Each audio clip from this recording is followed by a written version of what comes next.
ایک روٹی والے کا واقعہ میں نے آپ کو سنانا ہے، اور یہ بڑے ہی مشہور و معروف بزرگ سے منسوب واقعہ ہے۔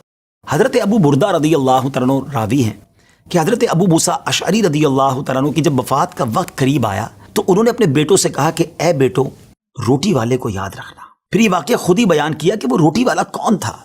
آپ نے کہا کہ ایک شخص تھا جس نے 70 سال اللہ کی عبادت کی، بڑی عبادت کی، مگر 70 سال بعد جب وہ باہر آیا تو شیطان نے اس کو بہکایا اور وہ ایک عورت کے فتنے میں مبتلا ہو گیا۔ 7 دن اور 7 راتیں وہ اس عورت کے ساتھ رہا، غلط کام ہو گئے۔ اب اس کو پھر شرمندگی ہوئی کہ یہ میں نے کیا کیا، 70 سال عبادت کی اور یہ 7 دن اور 7 راتیں میں نے گناہ میں گزار دی۔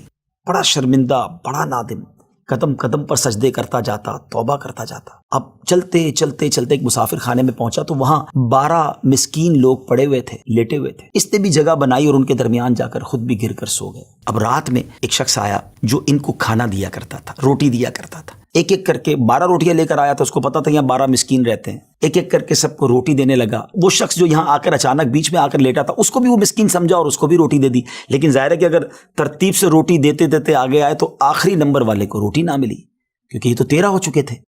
تو بانٹنے والے سے اس مسکین نے کہا کہ تم نے آج مجھے روٹی کیوں نہیں دی؟ اس نے کہا میں نے تو سب کو ایک ایک روٹی دی ہے، کسی کو 2 نہیں دی۔ کہا تم مجھے روٹی نہیں دے رہے ہو؟ بہرحال وہ ناراض ہو گیا کہ ٹھیک ہے، پھر تم اگر یہ سمجھتے ہو کہ میں بددیانتی کر رہا ہوں تو میں تمہیں کچھ بھی نہیں دوں گا۔ یہ کہہ کر وہ شخص تو چلا گیا، مگر وہ مسکین بیچارہ بھوکا رہ گیا۔ اب وہ شخص جس نے ابھی توبہ کی تھی، پہلے 70 سال کی عبادت بھی کی ہوئی تھی، اس کو خیال آیا کہ میری وجہ سے اس مسکین کو روٹی نہیں ملی ہے۔ بھوک اسے بھی بڑی تھی مگر اس نے وہ روٹی اسے دے دی۔ شدید بھوک لگی ہوئی تھی، رات بھر بھوک میں تڑپتا رہا اور اسی بھوک کے عالم میں صبح اس کا انتقال ہو گیا۔ حضرت ابو موسیٰ اشعری رضی اللہ تعالیٰ عنہ فرماتے ہیں کہ جب یہ شخص اللہ کی بارگاہ میں پہنچا نا تو ایک پلڑے میں اس کی 70 سال کی عبادت رکھی گئی اور ایک پلڑے میں وہ 7 دن اور 7 رات کے گناہ رکھے گئے۔ تو فرمایا کہ وہ گناہ جو تھے وہ 70 سال کی عبادت سے آگے بڑھ گئے، یعنی اب اس کے لیے گویا حکم ہو سکتا تھا کہ وہ جہنم میں جائے، مگر ان 7 دن کے گناہوں کے سامنے وہ روٹی رکھی گئی، اور اس روٹی کی برکت سے، کیونکہ وہ اخلاص کے ساتھ ایثار کی گئی تھی، مسکین کی مدد کی گئی تھی، وہ 7 دن کے بڑے بڑے گناہ معاف کر دیے گئے اور وہ جنت میں چلا گیا۔